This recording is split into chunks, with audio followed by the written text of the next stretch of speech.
آپ کو کیا لگتا ہے کہ یہ جو آج مؤخر ہو گئی ہے اس پہ ساری کارروائی، آپ کو لگتا ہے یہ ایشو ڈیڈ ہو گیا ہے یا یہ دوبارہ اس کو اپنے نمبرز پورے کر کے دوبارہ اس کو اٹھائیں گے اور ایوان میں لے کے آئیں گے؟ مجھے اس بات کا کلیتاً یقین ہے کہ یہ لوگ پھر یہ گند واپس کرنے کی کوشش کریں گے.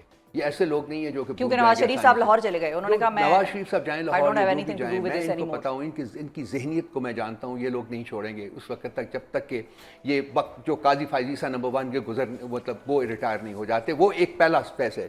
اس کے بعد میں یہ کیا کرتے ہیں، بعد میں تو بھی بہت کچھ ہو جانا ہے. جب قاضی فائزی صاحب ریٹائر ہوئے تو جو آپ کی جوڈیشری ہے وہ انڈیپینڈنٹلی آپریٹ کرے گی. اگر انڈیپینڈنٹلی آپریٹ کرے گی تو ہماری جو پٹیشنز ہوئی ہیں ان سیٹس کے بارے میں جو ہم سے چھینی گئی ہیں، غلط الیکشن جہاں فراڈ کیا گیا ہے، وہ پٹیشنز 180 دن میں کانسٹیٹیوشن میں لکھا ہوا ہے کہ تمام پٹیشنز نے اس کے اوپر ایڈجوڈیکیشن آنی چاہیے. 180 دن سے زیادہ ہو گیا، ابھی انہوں نے سننا بھی شروع نہیں کیا ان پٹیشنز کو.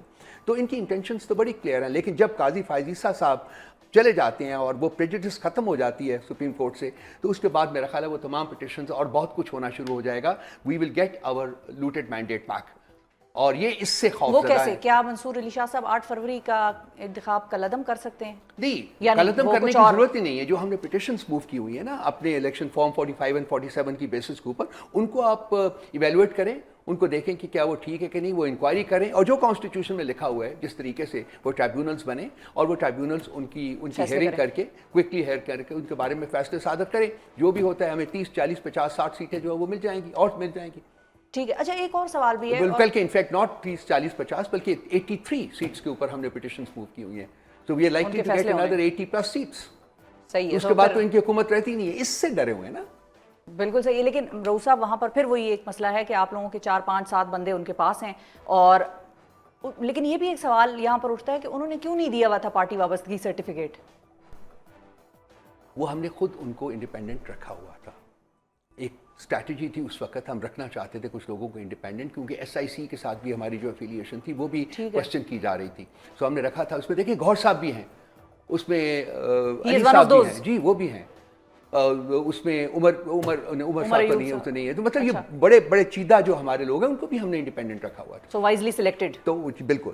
تو یہ ہمارا ایک اسٹریٹجی تھی کہ ہم کچھ لوگ ہمارے رہنے چاہیے جو کہ نہ ادھر ہوں نہ ادھر ہوں، تاکہ اگر ہمیں استعمال کرنا پڑے، یوز کرنا پڑے، اور جو ڈیولپمنٹس ہوتی ہیں اس کے کانٹیکسٹ میں اگر ہمیں نیڈ پڑے تو ان کو پھر ایز انڈیپینڈنٹس ہم استعمال کر سکیں اپنے ریٹرن کینڈیڈیٹس. لیکن یہ چیز اسٹریسفل ہے کہ جو بندے اٹھائے ہوئے ہیں انہوں نے، وہ تو عمر ایوب یا گوہر خان وغیرہ نہیں ہے. وہ جو وائزلی پکڈ کینڈیڈیٹس ہیں آپ لوگوں کے، وہ نہیں ہے، جو کہ شاید پروبیبلی دی موسٹ ٹرسٹ وردی ہیں. آپ کو کوئی اٹھا لے گا تو لوگ کہہ سکتے ہیں نہیں رؤوف حسن صاحب لائلٹی تبدیل نہیں کریں گے، یا گوہر صاحب کو اٹھا لیتا ہے. لیکن باقیوں کے بارے میں یہ شک شبہات کریٹ کرنا، پھر میڈیا پہ خبریں آنا اور اس طرح کی چیزیں، تو ابھی انہوں نے 5 6 اٹھائے ہوئے ہیں، اگلی دفعہ 10 اٹھا لیں گے. دیکھیے 5 6 اگر 10 کہاں سے اٹھائیں گے؟ ہمارے پاس ٹوٹل 11 لوگ ہیں وہ جو کہ انڈیپینڈنٹ ہیں. 9 میں سے 5 تو اٹھا لیے، باقی یہ لوگ ہیں جن کا نام ہم لے رہے ہیں. کس کو اور اٹھائیں گے؟ تو ان کے نمبرز جو ہیں وہ زیادہ ہیں. دیکھیے ان کو ہمارے لوگ بھی چاہیے اور ان کو مولانا بھی چاہیے. اس کے بعد بھی یہ سینٹ میں 2 ووٹوں سے ان کے کافی کم ہوں گے. نیشنل اسمبلی میں بیرلی پورے کریں گے اگر ہمارے 5 لوگ بھی آ جاتے ہیں اور مولانا صاحب کے بھی ووٹ آ جاتے ہیں. لیکن سینٹ میں پھر بھی ان کے 2 شاٹ ہیں. اس لیے وہ مینگل صاحب کے بندے اٹھائے ہوئے ہیں. صحیح ہے. مینگل صاحب کے 2 سینیٹر اٹھائے ہوئے ہیں انہوں نے. مینگل صاحب نے بھی شرط رکھی ہے کہ 2000 مسنگ پرسنز کو آپ رہا کریں and my votes are yours.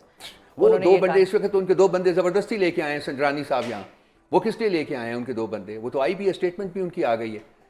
ان کا جو سیکرٹری جنرل ان کی اسٹیٹمنٹ آئی ہے کہ ان کو زبردستی اٹھا کے لے کے گئے ہیں. اچھا فائنلی رؤوف صاحب یہ بتائیے کہ اگر مثال کے طور پہ مولانا کسی بات پہ آپ لوگوں کو منانے کی کوشش کرتے ہیں کہ بھائی میں نے ان کے ساتھ یہ گیو اینڈ ٹیک کر لیا ہے، یہ بات میں نے ان سے نکلوا دی ہے، اس مسودے سے یہ شک میں نے ہٹوا دی ہے، اور اب آپ لوگ سپورٹ کریں، تو آپ لوگ کسی چیز کو مولانا کے کہنے پہ بھی سپورٹ کریں گے یا نہیں؟ دیکھیے اس کو ایویلویٹ کرنا پڑے گا کہ وہ کیا کہتے ہیں. مولانا صاحب قابل احترام شخص ہیں، ہمارے لیے بہت قابل احترام ہے. ان کے ساتھ ہمارے تعلقات جس نیچ کے تھے اس کے بعد جو امپروومنٹ آئی ہے، ہم چاہتے ہیں کہ ان کے ساتھ اپنی انگیجمنٹ اور اپنی کولیبریشن جو ہے ان کے ساتھ جاری رکھیں، اس کو فردر اسٹرینتھن کریں.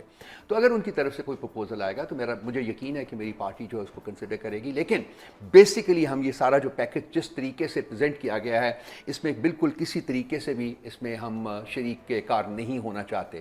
لیکن مولانا صاحب کچھ لے کے آئیں گے تو ہم ڈیفینیٹلی اس کی بات. کیا آپ لوگ گورنمنٹ کی پارٹیز کو سمجھا سکتے ہیں؟ نون لیگ ہو گئی، پیپلز پارٹی ہو گئی، یا ان سے بات کرنے کا کسی سٹیج پہ کوئی ارادہ ہے کہ ان کو یہ سمجھائیں کہ جو چیز آپ کر رہے ہیں یہ آج تو ہمارے خلاف یوز ہو جائے گی، آج آپ حکومت میں، لیکن آپ بھی کل کو اپوزیشن میں ہوں گے اور یہ پھر کل آپ کے خلاف استعمال ہوگی. اس قسم کی کوئی بات چیت حکومتی دیکھیے جن پارٹیز کو اپنا فیوچر جو ہے وہ بلیک نظر آ رہا ہے, جن کو پتہ ہے کہ 25 اکتوبر کے بعد جب قاضی فاضل صاحب چلے جائیں گے تو اس کے بعد ان کا انجام شروع ہو جائے گا, وہ ان کو جو نظر آ رہا ہے تو وہ ان کے ساتھ اب کیا بات کر سکتے ہیں؟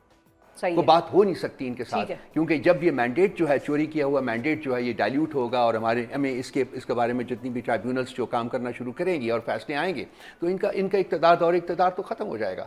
تو یہ لوگ they will not be open to any kind of positive constructive discussion with us. Khan صاحب نے تو کہا ہے کہ جی آپ نے بات کرنی ہے, ہم ان سے بات کریں گے, جو چوری کیا ہوا مینڈیٹ ہے وہ ویکیٹ کر دیں, آئیے بات کرتے ہیں, تو کر دیں اس کو ویکیٹ کرتے ہیں, اس کے بعد ہم ان سے بات کر لیں گے.